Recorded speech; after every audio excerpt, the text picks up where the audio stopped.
listening to What Did I Say with Dan Rothenberg.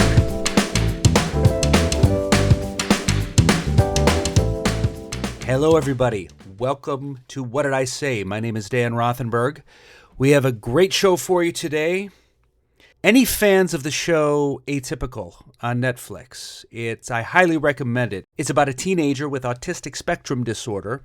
And what I want to know is, the mother played by Jennifer Jason Leigh, Elsa, what do you think of her parenting? Is she awesome mother? Is she controlling? Anything in between? Let me know at whatsayme43@gmail.com, and we'll talk about it. So today I'm interviewing my friend, Dan Gabriel, who is a comedian on the Ovation of the Seas Royal Caribbean Cruise.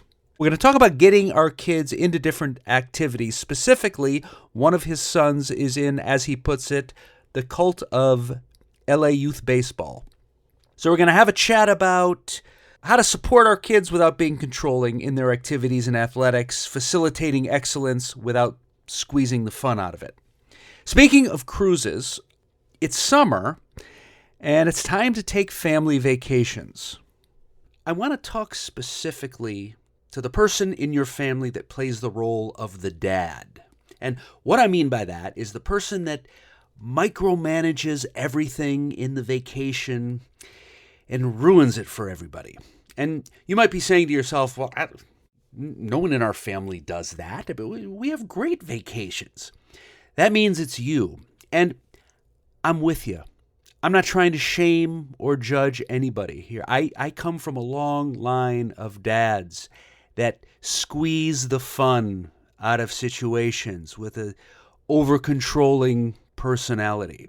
And by the way, when I say dad in this context, it's not specific to sex or gender. Maybe the mom plays the dad role in your family. The point is, someone who has all these expectations and it's kind of control wrapped up in everything to the point that it stresses everybody out. And why does it stress everybody out? Why do our well-intentioned efforts to control everybody's good time fail? Because you can't control relaxation. You can't overmanage spontaneity and kind of going with the flow, which, as it turns out, are important qualities for a fun vacation. And I didn't realize this till I got older. I remember I was a comedian in San Francisco, and one of my home clubs was Cobb's Comedy Club in the Cannery. That's a tourist section if you know anything about San Francisco. So we would get these big tourist audiences. And I remember hanging out after a Saturday night, and I would see the waitstaff cleaning up, and there'd be like piles of nachos and wings and, half-eaten, overpriced crap with hundreds in cash on the table. And I would say to myself, how can they afford this? Or how can they rationalize such a waste of money? And what I didn't realize, due to my upbringing, was it's not a waste of money. They're on vacation. A lot of times it's the little things that make a vacation fun that maybe are a little wasteful. I was brought up by my dad, who taught me that a vacation is you replicate your normal life in a different location. So you get up every morning and have the same yogurt and granola that you normally do, but just in the vicinity of a beach, and that's a vacation. And so I've made an effort to be a little more spontaneous, to kind of let go. And by the way, if you're a dad, you rock. Okay, you did plan this whole thing out and you budgeted it and you made an Excel spreadsheet, which again is not fun, but it is commendable. It takes a lot of effort, but now it's time for us to let go and somehow enjoy it. So I tried an experiment on my most recent vacation. I went to the Oregon coast with my son, wife, and in-laws, and I decided to do an experiment based on the character of George Costanza from Seinfeld. So even if you don't know the show, There was an episode where George decided to do the opposite of every instinct he had because his instincts had gotten him to where he was, kind of a guy going nowhere. It was a really funny episode. And this applies to a dad on vacation. Our instincts are going to add stress to the vacation. So basically, what that meant was I was just going to say yes to everything suggested to me on this vacation. So we began, and at first I encountered a lot of micro Costanzas. Okay? Just these little moments where I was like, be quiet, don't say anything, don't be passive aggressive. And then my first Costanza test came on the first night. Okay? I was doing well. Everybody wanted to go to the beach at 9 p.m. I was like, okay, let's do it. Even though this is the Oregon coast, it's windy and cold. And I'm sitting on the beach, and has this ever happened to you? I caught myself, like, relaxing. I was in a good place, feeling the moment. And then suddenly my wife comes up to me and says, hey, do you want to build a fire? Do I want to build a fire? And interestingly enough, there was nothing I wanted to do less than build a fire at 9 p.m. in the middle of a windstorm. But I dug deep into my Costanza, and I looked her in the eye, and I said, yes, I want to build a fire. And it's all about the tone. Normally in a situation like that, my wife said, you want to build a fire? I'd have said something like, all right, fine, very, very contrary. Yes, I want to build a fire. As if to say, you took the words right out of my mouth. Hell yes, I want to build a fire. In fact, now I'm just nervous it's not going to happen. I hope you didn't get me all excited and then it doesn't come to fruition. Let's do it. Let's build a fire. Okay, what do? We got to go to the store and get wood. Okay, let's go right now, 9 p.m. Let's go to the wood store, or however that works. So we go to the first grocery store. They're closed. But I got to tell you, it felt good to go to that different place and say yes. Curiosity is a happier place than judgment, because let's not forget, people build fires on a beach. I'm not right in my opposition. Every time I go to the beach, there are people that aren't me in front of a warm, glowing fire. So it didn't happen that night, but you know what? Happened the next night. Had a great time. Made s'mores. I highly suggest it. Dads out there, try the Costanza experiment and let me know how it goes. Now we're going to move on to our first interview. My good friend Dan Gabriel is currently on the high seas. I apologize in advance for any technical difficulties, but my producer, Patrick Kelly, is going to work his magic and smooth it all out. Here we go. The Cult of LA Youth Baseball, how to support our kids in their activities and their athletics. Ladies and gentlemen, it's Dan Gabriel.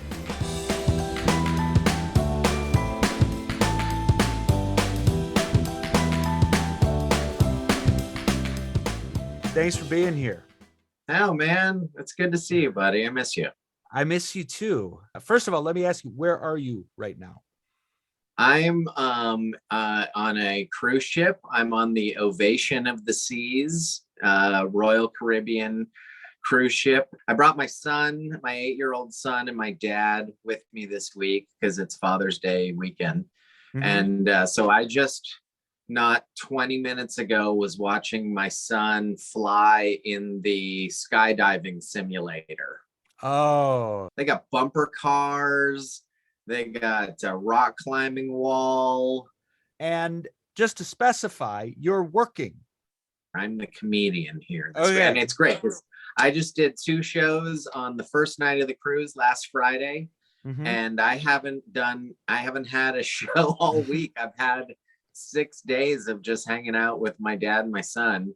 They pay me for this. Very ridiculously too much. Like, how is it with your wife spending all your time on cruise ships? I have to downplay any fun I'm having. I got, like I just kind of go over the broad strokes. I went for a walk down a perfect beach with white sand and went and laid in the 70-degree Bahamas water. I leave the details out. I just go, I went for a walk. And you and I did comedy together in San Francisco back in. Yes, we did. A million years ago. And now I was thinking everybody's kind of found their niche. Cruise ships are your bread and butter. You just have to be able to get through the clean set. That's the filter, is a lot of guys can't get through a chunk of time with kids in the front row. You were always solid that way. A guy told me a long time ago that a clean hour will buy you a house. Fuck yeah. Yeah.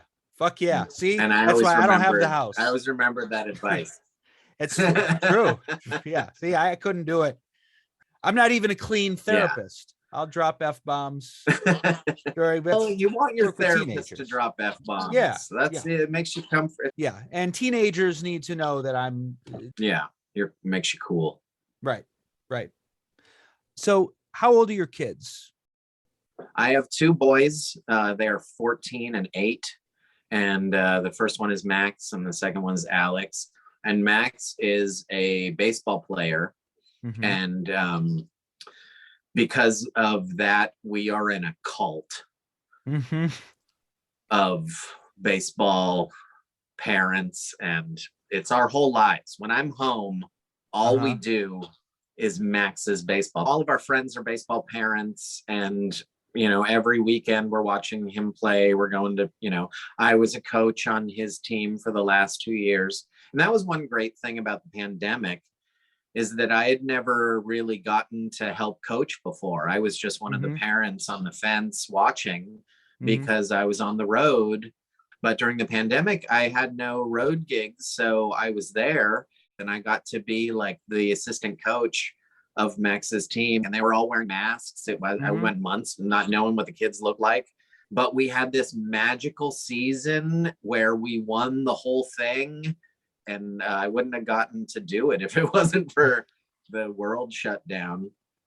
And tell us about the cult of LA baseball. You get to be friends with some of the parents, and you end up really bonding, and you all get to watch your kids grow up together. I've been watching some of these kids, play for 8 years now. I've gotten to watch them all grow up, and it's really great. I mean, I love doing stand-up, but watching my son play baseball is like one of my favorite things in the world. He hit his first home run the other day. And I mean, wow. Over the fence? Yeah, it was nuts. It was over the fence. Oh, wow. And it was crazy. And actually, I was supposed to be on an airplane, and the plane was delayed. I still made it to the gig, but I got to leave later, and I got to be there for my son's home run. That's amazing. And you hear negatives about the competitive world of youth sports. There's assholes everywhere, and sometimes there's asshole parents. I have the best videos that one parent sent me about another parent bitching about my kid, because the games are online. I can watch my son's games while I'm on the ship because there's a camera set up right behind the dugout. And I got to hear this lady, and her quote was like, how many times I gotta tell these kids, don't hit it to Max Hurlburt. Oh, yeah, that's awesome. My God. That is like, you just don't do it. Oh, that was what a perfect wrapped up in a bow. Yeah. Yeah. And this other parent heard that, clipped it out, and texted it to me. Okay. What is the name of your 8-year-old again? Alex. So what's Alex into? What's he into? He also plays baseball, but he doesn't love it in his bones like Max does. Max just eats, breathes, sleeps baseball, just loves it with every fiber of his being. I wish I loved anything as much as he loves baseball. But Alex just kind of, he's very different from his brother. Not very different, but they're different kids. Alex is less competitive, and he's adorable, and everybody treats him like he's a doll because he's just got these crazy cheeks. And both of them have been acting. I got them an agent, and so both of them have done some stuff. Max was on an episode of The Orville, so he's got some money sacked away for college. Tell me about the decision to get them into acting. I just wanted to, store some money away for college, and it wasn't, I told them both, when this isn't fun, we're done with it. You don't have to, with everything I tell, I was a Boy Scout. I was very into Boy Scouts when I was a kid, and it got me through my teenage years. It was a big part of my life, and I made my older son join a Boy Scout troop, and he went on one camp out, and he was like, I'm done. I was like, if you're not, with any of this, with baseball, with acting, with scouts, like, if you don't want to do it, please tell me. And because it's a lot of effort. It's all a lot of effort in driving them around, and it's a big time commitment for me and my wife. So Max, even though he's done a ton of acting stuff before, decided that I just want to do baseball and I need to take a break on acting. So Alex is still going out for stuff, and it's actually a lot easier now because you used to have to drive across town for every audition.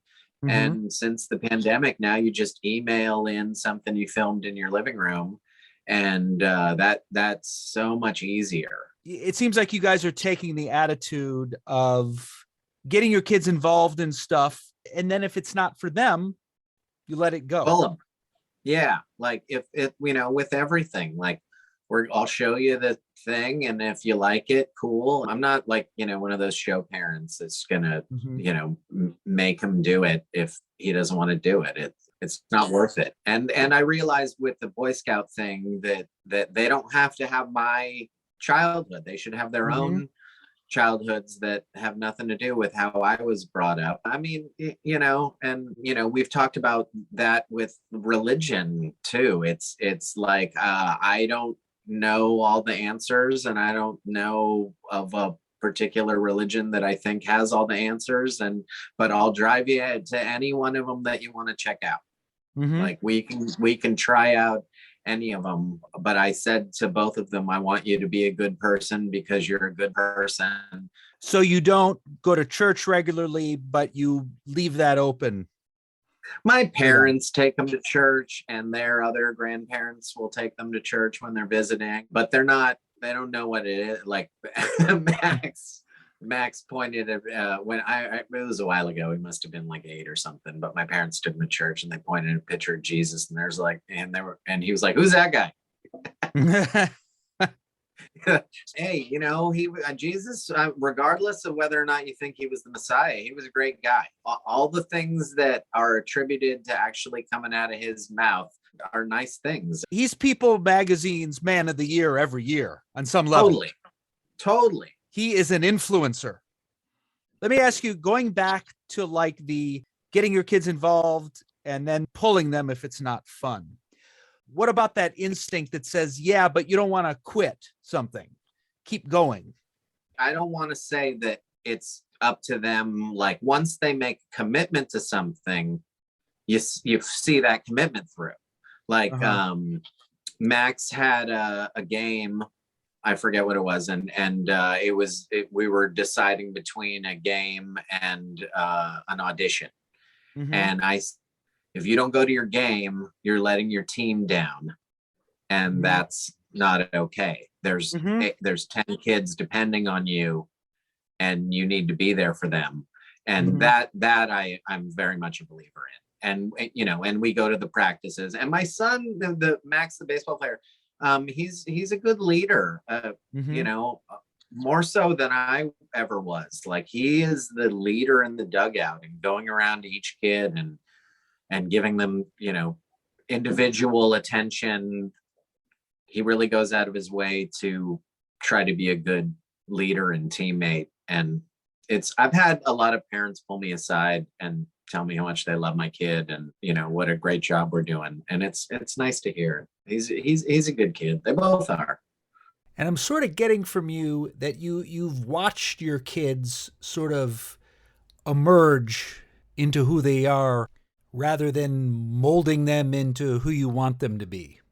Go ahead. Both becoming different men or, different people and, personalities of their own. And you kind of get to guide them a little bit, but they are who they are. And you just have to tell them that you love them no matter what. I hug them constantly. My whole parenting is a lot of hugging and a lot of playing catch and, a lot of blind acceptance. And was there a learning curve for you? Do you have any of that desire to control in you? No, I mean, I kind of make the parenting decisions. I just try to back her up on what she thinks is the right way to do it. So the chemistry you have with your wife, which sounds like she guides the ship and you perform on the ship. Yeah. So to speak. Yes, that is exactly that. She's the captain and I'm steering occasionally, but she's, calling the shots. She's, I found them a good mom, so I don't have to, I don't have to be the mom. I can just be, fun dad.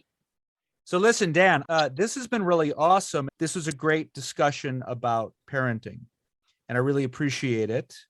You're welcome. You're welcome. Real quick, I was thinking about this the other day. Remember when we worked in St. Cloud, Minnesota, at that movie theater that they turned into a comedy show, and we got to jump off the cliff into the like reservoir water down there? Remember how fun was that day? No, it was awesome. And no, I've thought of that. That's the kind of thing you do when you're young and you don't have kids. You just do a little cliff diving. You jump off cliffs.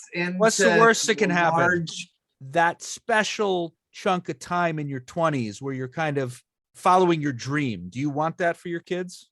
I think that your early 20s end up being special for everybody because you look back on that time and you realize you had the whole world in your hands. And we were lucky enough to have something to immerse ourselves in during that time. We had this great art form that we were all swimming in, and we were lucky to be part of it. We were lucky to see the best comics in the world coming through, guys who, went on to change the world. That's right. And I think it's hopefully both of my boys get to experience something like that, but they have to find that themselves. Say hi to Charlie and Colleen for me. I will. Say hi to Danielle and Alex. All right, man. I'll talk to you later.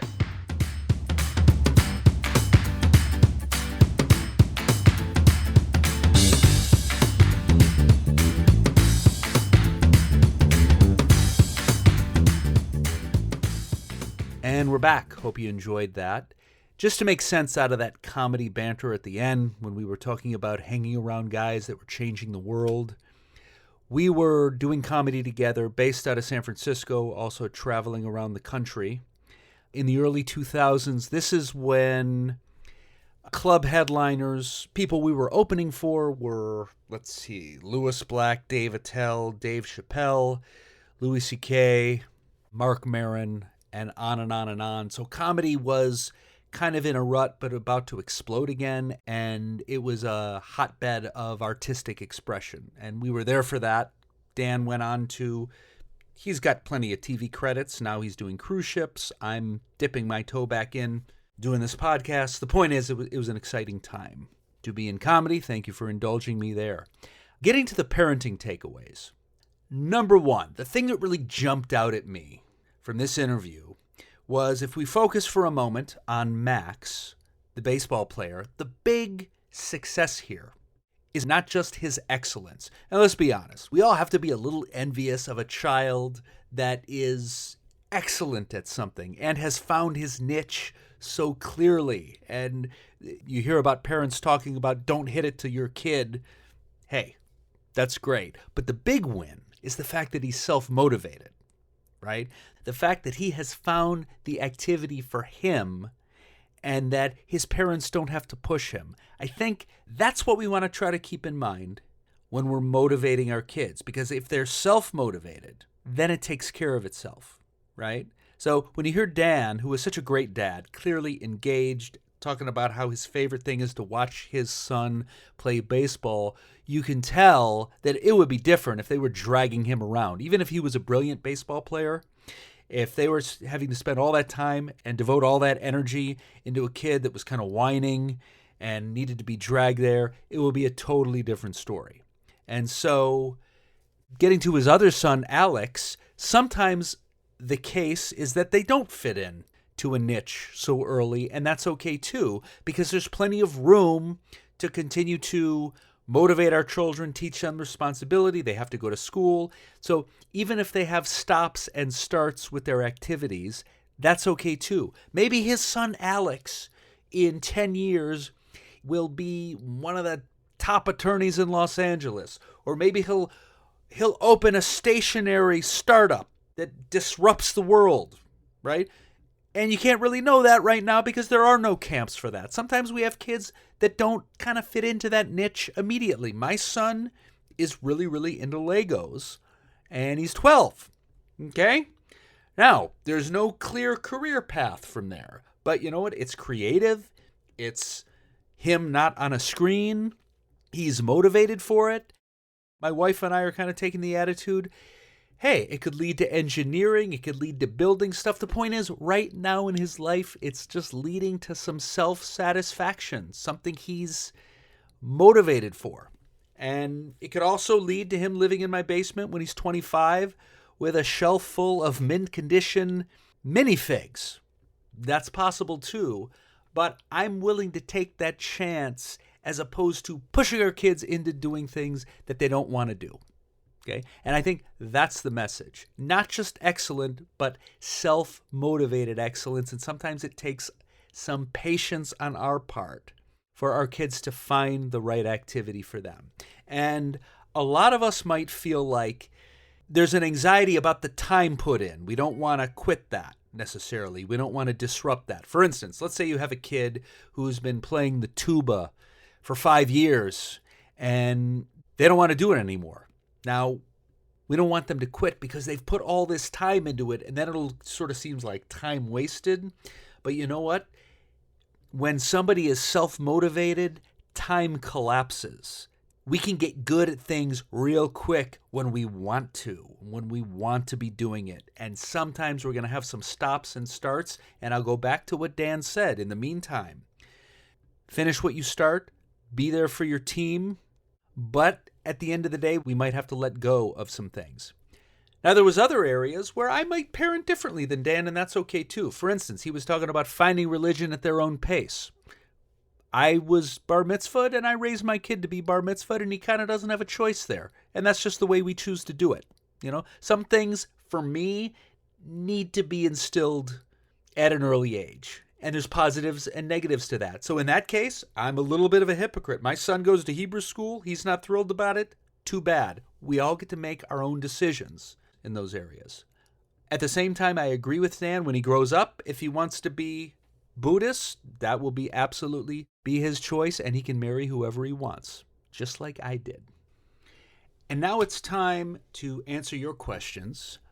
Elena from Bozeman, Montana, emailed me. She said, Dan, every time I try to take away my 16-year-old's cell phone, it turns into a big power struggle. What should I do? I'm sure a lot of us can relate to that. I remember in episode 1, I was talking to my friend and therapist, Trish, who was talking about the concept of enforceable statements. Okay, so when we have boundaries, consequences, rules in the house, having statements that are non-negotiable. So it might be, you can use your cell phone for an hour, then you have to do your homework, or vice versa. Do your homework, then use your cell phone. If it's more of a consequence, it might be, okay, we said if you were out late for your curfew, You would lose your cell phone for an hour the next day. I'm just making it up. Boom. Everything is enforceable. And then the consequence or the rule itself is kind of doing the talking, and it takes us out of that power struggle a little bit. So the problem happens when we don't have our rules planned to begin with, and the more vague we are, the more we're going to wind up in a power struggle. So have you ever said anything like this? Okay, I tell you what, I'm taking this cell phone. When you can learn to be respectful, you'll get it back. That statement is filled with unknowns, and kids tend to act out when they don't know when they're going to get their cell phone back. They also tend to act out when taking away the cell phone is not a logical consequence, right? So the more the time meets the crime and the clearer we are, the more we can stay out of the power struggle. Even if they tantrum, we can ignore that. The rule and the boundary are doing the parenting for us in that. And I also want to share something I learned. I worked with a parenting program 10 years ago. It was called Triple P, Positive Parenting Program. Maybe you've heard of it. They had a big lesson in logical consequences. And something that really stuck with me was consequences can be short term, just enough to disrupt a child. And that's enough. That can be really effective. You're allowed to say, I'm taking your cell phone for a half an hour, and then give it back. And that is enough to have a teaching moment, disrupt the teenager in what they're doing, and result in a change in behavior. When we go in with these big sweeping, you're grounded for 3 months, where chances are, first of all, we're going to give in, right? And then the whole thing will be for naught because we're not being consistent. And secondly, it's just not necessary. Being punitive and making them suffer doesn't always result in the changes we're looking for. So I hope that answered your question. Next episode, we're going to talk about ADHD. It's going to be awesome. Thank you, Patrick Kelly. Thank you for our guest in Bozeman, Montana for the question. We'll see you next time.